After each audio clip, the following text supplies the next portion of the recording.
Bonsoir et bienvenue à tous dans cette édition spéciale du journal de 20h. Dans quelques minutes, Emmanuel Macron va s'adresser solennellement aux Français pour la deuxième fois en 4 jours.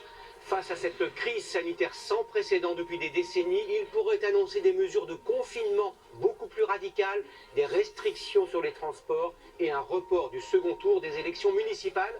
Comment les Français vont-ils vivre pendant les 4, 5 ou 6 prochaines semaines? Pas d'école pour les enfants, du télétravail pour des millions d'adultes et déjà des élans de solidarité pour les plus fragiles. Le ministre de la Santé, Olivier Véran, répondra à nos questions. Nous interrogerons aussi 3 médecins, un généraliste, une infectiologue et notre consultant, le médecin urgentiste Gérald Kierzek.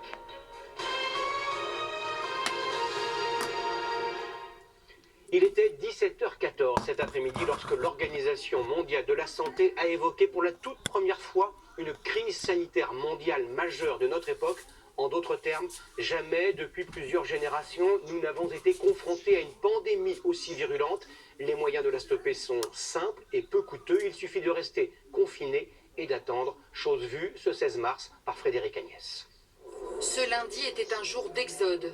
Une foule digne des grands départs, gare Montparnasse à Paris. Distance de sécurité oubliée, on se presse pour quitter la capitale. Ouais, c'est un petit peu panique quand même. Il y avait des rumeurs comme quoi il y a une quarantaine qui allait arriver très vite et le fait de rester dans Paris toute seule pendant peut-être 45 jours m'angoissait un peu. Ce lundi était aussi un jour de ruée vers les supermarchés. Malgré la promesse qu'il n'y aura pas de rupture d'approvisionnement, les rayons se sont vidés. C'est pas la peur de manquer, c'est que je pense que c'est surtout la peur du confinement, quoi. Un jour où les Français n'ont pas tous respecté l'appel pressant à adopter les mesures barrières. Beaucoup de monde dans les rues de plusieurs quartiers de Paris. À Bordeaux, une certaine promiscuité à l'arrêt de tram, qui contraste nettement avec Clermont-Ferrand, où les distances étaient respectées et le centre-ville désert. Ce 16 mars est un jour où l'on a encore mesuré la détresse des personnels hospitaliers, avec cette vidéo de 2 infirmières de l'hôpital de Nanterre vue par 250 000 personnes. On va dans une chambre d'un patient infecté. On n'a pas de matériel, on est obligé d'adapter.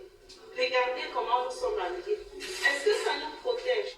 Avec aussi ce nouveau SOS des urgentistes d'Alsace, affolés. On constate depuis ce week-end un afflux très important de patients très graves qui nécessitent une ventilation, qui nécessitent une intubation et qui nécessitent des lits de réanimation. Ce lundi était enfin un jour où, sans être en vacances, 12 millions d'élèves ne sont pas allés à l'école. Une première. Emmanuel Macron qui va donc s'adresser en direct aux Français dans un court instant à 20h très précise.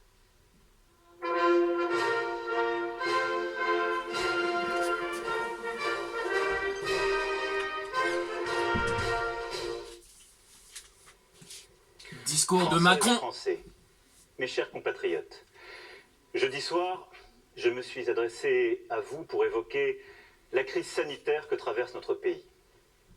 Jusqu'alors, l'épidémie de Covid-19 était peut-être pour certains d'entre vous une idée lointaine. Elle est devenue une réalité, immédiate, pressante. Le gouvernement a pris, comme je vous l'avais annoncé, des dispositions fermes pour freiner la propagation du virus.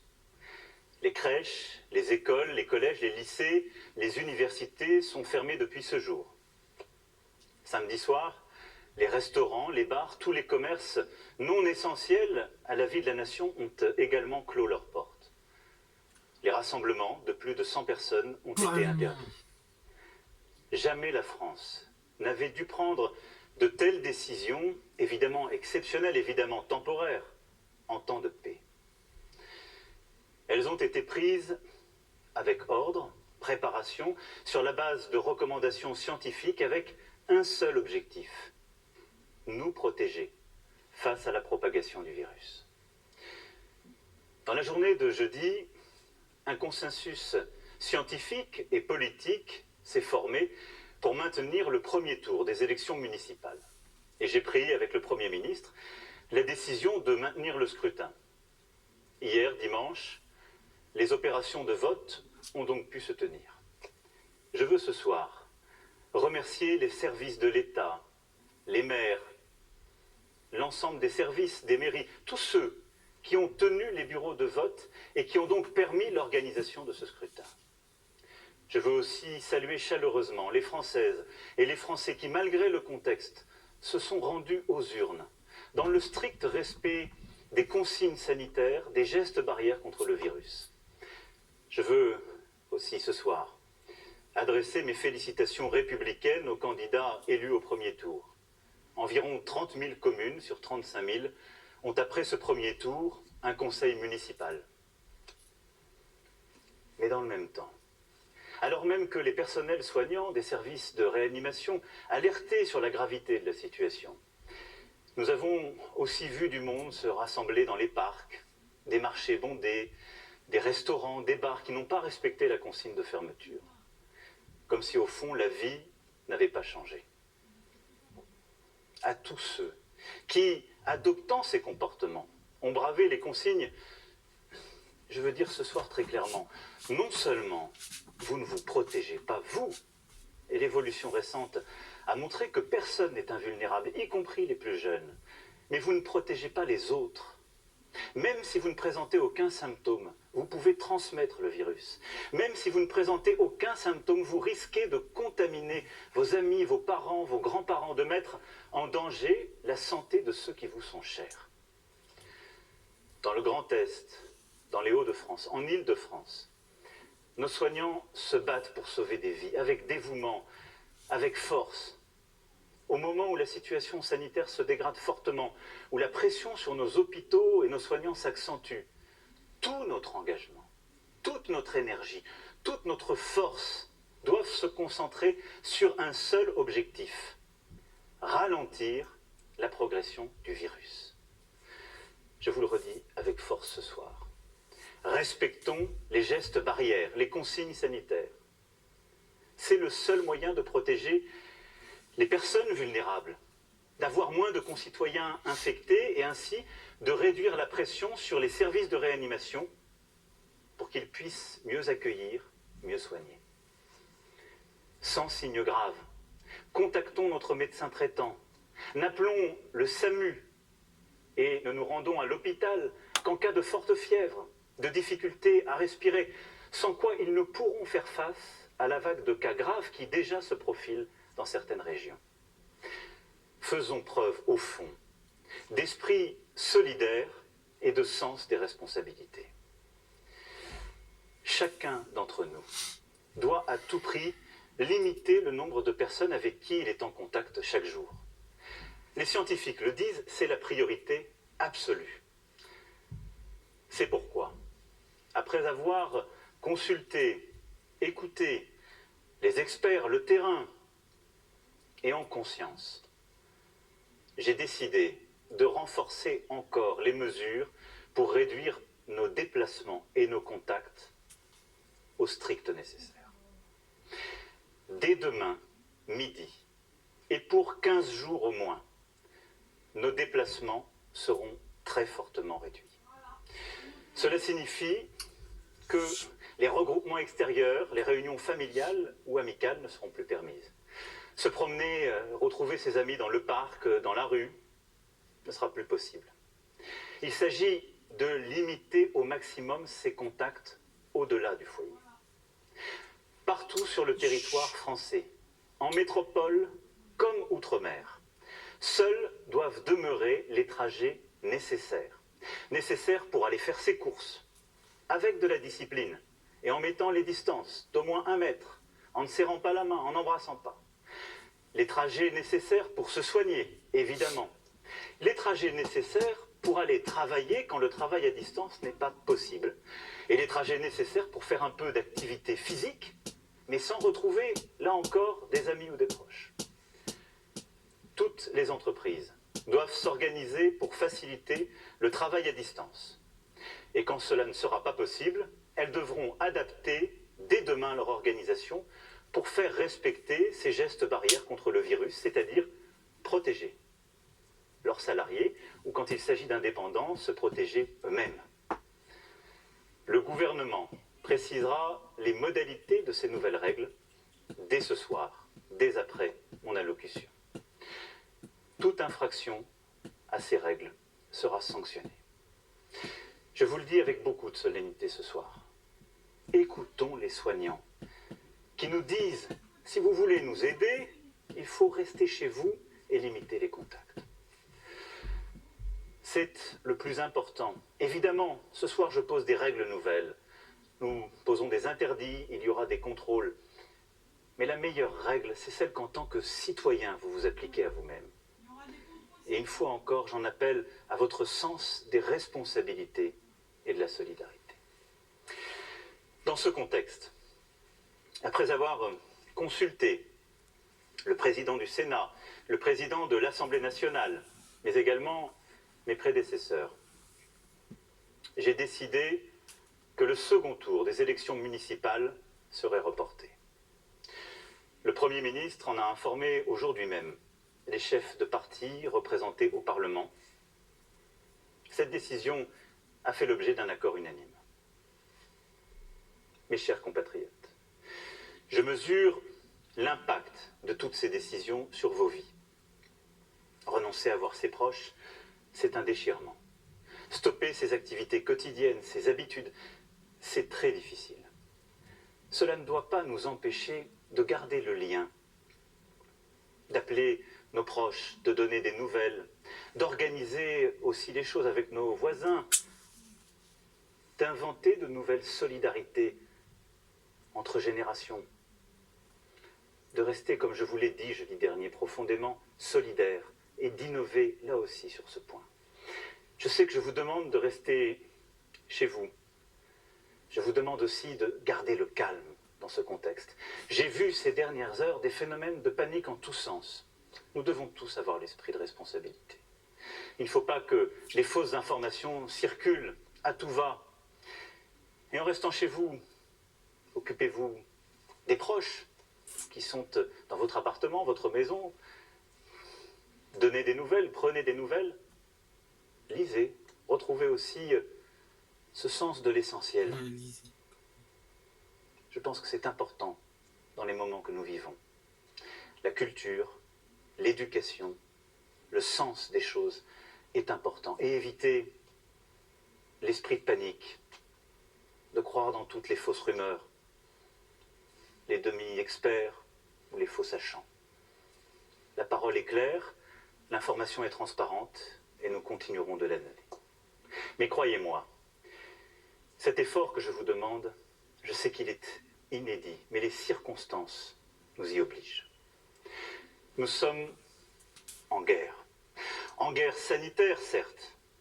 Nous ne luttons ni contre une armée, ni contre une autre nation, mais l'ennemi est là, invisible, insaisissable, qui progresse. Et cela requiert notre mobilisation générale. Nous sommes en guerre. Toute l'action du gouvernement et du Parlement doit être désormais tournée vers le combat contre l'épidémie. De jour comme de nuit, rien ne doit nous en divertir. C'est pourquoi j'ai décidé que toutes les réformes en cours seraient suspendues, à commencer par la réforme des retraites. Dès mercredi, en Conseil des ministres, sera présenté un projet de loi permettant au gouvernement de répondre à l'urgence et, lorsque nécessaire, de légiférer par ordonnance dans les domaines relevant strictement de la gestion de crise. Ce projet sera soumis au Parlement dès jeudi. J'ai vu tout à l'heure les présidents de l'Assemblée nationale et du Sénat afin que ces textes soient votés le plus rapidement possible, afin aussi que la vie démocratique et le contrôle du Parlement continuent dans cette période. Je les en remercie et je remercie tous nos parlementaires en cet instant. Nous sommes en guerre. J'appelle tous les acteurs politiques, économiques, sociaux, associatifs, tous les Français, à s'inscrire dans cette union nationale qui a permis à notre pays de surmonter tant de crises par le passé. Nous sommes en guerre. Et la nation soutiendra ces enfants qui, personnel soignant, en ville, à l'hôpital, se trouvent en première ligne dans un combat qui va leur demander énergie, détermination, solidarité. Ils ont des droits sur nous. Nous leur devons évidemment les moyens la protection, nous serons là. Nous leur devons des masques, du gel, tout le matériel nécessaire, et nous y veillons et y veillerons. Nous avons décidé, avec les scientifiques, de réserver les masques en priorité pour l'hôpital et pour la médecine de ville et de campagne. En particulier les généralistes et les infirmières, désormais en première ligne aussi dans la gestion de la crise. Des masques seront livrés dans les pharmacies dès demain soir, dans les 25 départements les plus touchés. Mercredi, pour le reste du territoire national. J'ai aussi entendu le message des spécialistes, en particulier les chirurgiens, dentistes et beaucoup d'autres. Des solutions seront trouvées avec le ministre de la Santé dans les prochaines heures. Nous devons aussi aux soignants la garde de leurs enfants. Un service minimum de garde est en place depuis ce jour dans les crèches et dans les écoles. Nous leur devons aussi sérénité dans leurs déplacements et repos. C'est pourquoi j'ai décidé que dès demain, les taxis et les hôtels pourront être mobilisés à leur profit. L'État paiera. Nous sommes en guerre, oui. Le pays accompagnera dans cette période les régions les plus touchées, aujourd'hui, comme celles qui le seront demain. À ce titre, je veux assurer les habitants, les personnels soignants du Grand Est, que nous serons au rendez-vous pour les appuyer face à l'afflux de patients et à la saturation des hôpitaux. Je sais ce qu'ils vivent depuis des jours et des jours. Nous sommes avec eux. J'ai décidé pour cela qu'un hôpital de campagne du service de santé des armées serait déployé dans les jours à venir en Alsace. Les armées apporteront aussi leur concours pour déplacer les malades des régions les plus affectées et ainsi réduire la congestion des hôpitaux de certains territoires. Nous sommes en guerre. Aussi, comme je vous l'ai dit jeudi, pour nous protéger et contenir la dissémination du virus, mais aussi préserver nos systèmes de soins. Nous avons pris ce matin, entre Européens, une décision commune. Dès demain midi, les frontières à l'entrée de l'Union européenne et de l'espace Schengen seront fermées. Concrètement, tous les voyages entre les pays non européens et l'Union européenne seront suspendus pendant 30 jours. Les Françaises et les Français qui sont actuellement à l'étranger et souhaitent rentrer pourront bien entendu rejoindre leur pays. Nous devons prendre cette décision parce que je vous demande ce soir d'importants efforts et que nous devons dans la durée nous protéger. Et je veux dire à tous nos compatriotes qui vivent à l'étranger que là aussi, en bon ordre, ils doivent se rapprocher des ambassades et consulats et que nous organiserons pour celles et ceux qui le souhaitent, et là où c'est nécessaire, leur rapatriement. Vous l'aurez compris, vous le pressentez.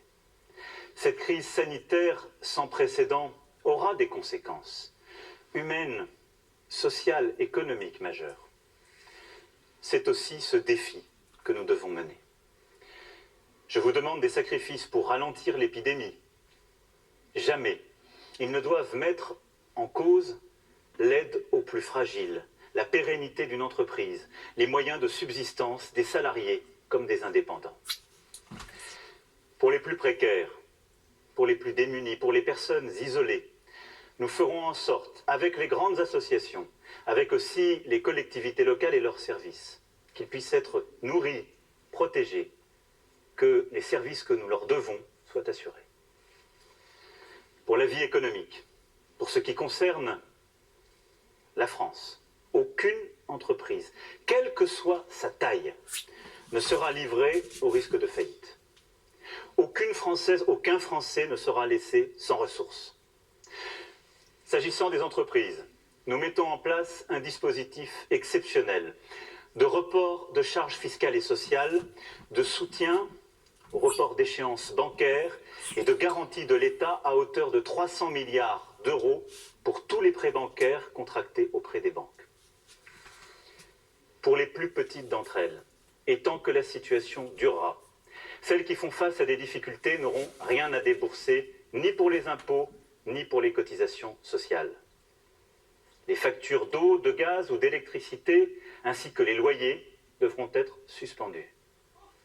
En outre, afin que personne ne soit laissé sans ressources, pour les salariés, le dispositif de chômage partiel sera massivement élargi, comme je vous l'avais annoncé jeudi dernier, et comme le gouvernement a commencé à le préciser. Pour les entrepreneurs, commerçants, artisans, un fonds de solidarité sera créé, abondé par l'État, et auquel le Premier ministre proposera aux régions aussi de contribuer. Le gouvernement, dès demain, précisera toutes ces mesures. Elles seront en fonction des besoins, des réalités économiques, des nécessités secteur par secteur, évidemment adaptées. Nous serons au rendez-vous pour que notre économie soit préservée dans cette période si dure et pour que l'ensemble des travailleuses, des travailleurs puissent avoir cette sécurité aussi en termes de pouvoir d'achat, de continuité de leur vie.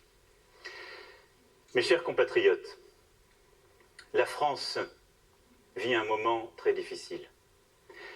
Nul ne peut en prévoir précisément la durée. Et à mesure que les jours suivront les jours, que les problèmes succéderont aux problèmes, il faudra, en lien avec les éclairages donnés par les scientifiques, les expériences de terrain, il faudra nous adapter. Nous allons continuer aussi, pendant cette période, de travailler, de progresser sur les traitements. Et je sais le dévouement de plusieurs équipes partout sur notre territoire, avec des premiers espoirs qui naissent. Et nous continuerons aussi d'avancer sur le vaccin. Régulièrement, je m'adresserai à vous. Je vous dirai à chaque fois, comme je l'ai fait, comme le gouvernement le fait, la vérité sur l'évolution de la situation. J'ai une certitude. Plus nous agirons ensemble, et vite, plus nous surmonterons cette épreuve. Plus nous agirons en citoyens, plus nous ferons preuve de la même force d'âme, de la même abnégation patriote que démontrent aujourd'hui nos personnels soignants, nos sapeurs-pompiers, l'ensemble des acteurs de la sécurité civile. Plus vite, nous sortirons de cette vie au ralenti. Nous y arriverons, mes chers compatriotes, en étant unis, solidaires. Je vous demande d'être responsables tous ensemble et de ne céder à aucune panique, d'accepter ces contraintes, de les porter, de les expliquer, de vous les appliquer à vous-même. Nous les appliquerons tous. Il n'y aura pas de passe-droit. Mais là aussi, de ne céder ni à la panique, ni au désordre. Nous gagnerons. Mais cette période nous aura beaucoup appris. Beaucoup de certitudes, de convictions sont balayées, seront remises en cause. Beaucoup de choses que nous pensions impossibles adviennent. Ne nous laissons pas impressionner. Agissons avec force. Mais retenons cela. Le jour d'après, quand nous aurons gagné, ce ne sera pas un retour au jour d'avant. Nous serons plus forts moralement, nous aurons appris. Et je saurai aussi avec vous en tirer toutes les conséquences. Toutes les conséquences. Y sont-nous, individuellement et collectivement, à la hauteur du moment. Je sais, mes chers compatriotes, pouvoir compter sur vous. Vive la République, vive la France. Voilà donc pour cette allocution d'Emmanuel Macron qui a duré 21 minutes. Il a rappelé 6 fois que la France était en guerre contre cette épidémie. Il a aussi voilà, messieurs, dames, sans prononcer le mot. Je vous laisse cette vidéo pour vous dire le discours de Macron. Voilà, ça sera sur ma chaîne YouTube. Faites partager, likez, laissez des commentaires, comme vous voulez. Merci. C'est une première en France, entendons. Demain, 70 millions de Français vont être contraints de... Je suis désolé, je viens de tousser sur la vidéo. Mais comme vous avez vu, j'ai toussé dans mon bras. Voilà. Bon, je vous laisse. et faites partager le message. Voilà. Bon, bonne soirée. Et comme il a dit Macron, on va réussir à le tuer ce virus.